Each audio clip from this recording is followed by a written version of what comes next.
ഏതായാലും തെരഞ്ഞെടുപ്പ് നടക്കുന്ന സമയമാണ്. ഈ തെരഞ്ഞെടുപ്പ് നടക്കുന്ന സമയത്ത് ഇതുപോലെ പല ആളുകളുടെയും പേരിൽ കേസുകൾ ഉണ്ടാകും. പല കേസുകളും ഉണ്ടാകും എന്ന കാര്യത്തിൽ ഒരു സംശയമില്ല. ഞാൻ അതിന്റെ ഒരു അനുഭവസ്ഥനാണ്. ഞാൻ എൻ്റെ അനുഭവസ്ഥൻ എന്ന് പറയുമ്പോൾ ഞാൻ അത്തരം കാര്യങ്ങളിലേക്ക് വിശദീകരിക്കുന്നില്ല. എങ്കിലും ഓരോ തെരഞ്ഞെടുപ്പ് വരുമ്പോഴും ആ തെരഞ്ഞെടുപ്പ് വേളകളിലൊക്കെ തന്നെ ഏതെങ്കിലുമൊക്കെ കള്ളക്കേസുകൾ ഉണ്ടാക്കിയെടുക്കുക എന്ന് പറയുന്നത് ഒരു ഗവൺമെന്റിന്റെ ഉത്തരവാദിത്വം എന്നുള്ള നിലയിൽ അത് ഇവിടെയും നടപ്പാക്കുന്നു. രാഹുലിനെ കുറിച്ച് പരാതി ഉണ്ടെങ്കിൽ ആ പരാതിയെക്കുറിച്ച് അന്വേഷണം നടക്കട്ടെ.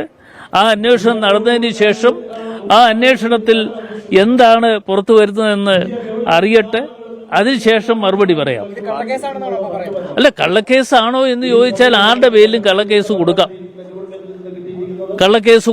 അതുകൊണ്ടാണ് ഞാൻ പറഞ്ഞത്, കള്ളക്കേസുകൾക്ക് പലതവണ ഒരു പ്രാവശ്യമല്ല. ഞാൻ തെരഞ്ഞെടുപ്പിൽ മത്സരിച്ച ഇപ്പോൾ 7 തവണ ഞാൻ മത്സരിച്ചു. 7 തവണയും തെരഞ്ഞെടുപ്പിൽ മത്സരിക്കുന്ന സമയത്ത് എന്നെ സംബന്ധിച്ചിടത്തോളം എൻ്റെ പേരിൽ കേസുകൾ തീർച്ചയായിട്ടും ഉണ്ടാക്കാറുണ്ട്.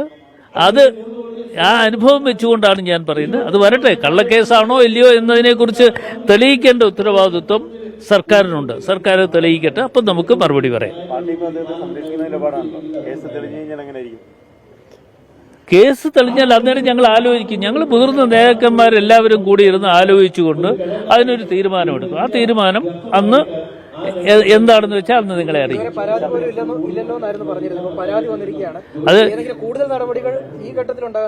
ഞാൻ പറഞ്ഞല്ലോ, ഇതുവരെ പരാതി ഇല്ലാതിരുന്ന് ഇപ്പോ ഈ അവസാന ഘട്ടത്തിൽ എങ്ങനെ വന്നു എന്ന് ചോദിച്ചാൽ, ഈ അവസാന ഘട്ടത്തിൽ വന്നതിന്റെ കാരണമെന്ന് പറയുന്നത് തെരഞ്ഞെടുപ്പാണ്. ഈ തെരഞ്ഞെടുപ്പുമായി ബന്ധപ്പെട്ടുകൊണ്ട് തെരഞ്ഞെടുപ്പിനെ നേരിടുന്നതിന് വേണ്ടി ഇപ്പോ CPM-നെ സംബന്ധിച്ചിടത്തോളം ഈ തെരഞ്ഞെടുപ്പ് എന്ന് പറയുന്നത് അവർക്കൊരു വലിയ ഭീഷണിയായി മാറിയിരിക്കുന്നു. UDF അധികാരത്തിൽ കടന്നു വരുമെന്ന കാര്യത്തിൽ ഒരു സംശയം എന്നെ സംബന്ധിച്ചിടത്തോളം ഇല്ല. അങ്ങനെ വരുമെന്നുള്ളതിന്റെ അടിസ്ഥാനത്തിൽ തന്നെയാണ് ഇപ്പോൾ കള്ളക്കേസുകൾ ഓരോരുത്തരുടെ പേരിലും ഉണ്ടാക്കിയെടുക്കാൻ വേണ്ടിയുള്ള തയ്യാറെടുപ്പ് നടത്തുന്നത്.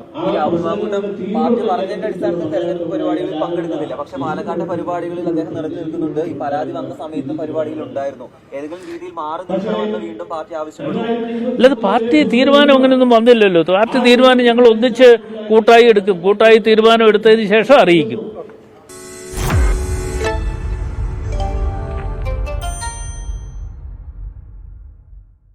ലോകത്തെവിടെയായാലും ഏത് സമയത്തും 24 വാർത്തകളും ഓഗ്മെന്റഡ് റിയാലിറ്റി പാക്കേജുകളും എക്സ്പ്ലെയിനറുകളും വിശദമായി കാണാൻ ഞങ്ങളുടെ YouTube ചാനൽ നിങ്ങൾക്ക് സബ്സ്ക്രൈബ് ചെയ്യാം.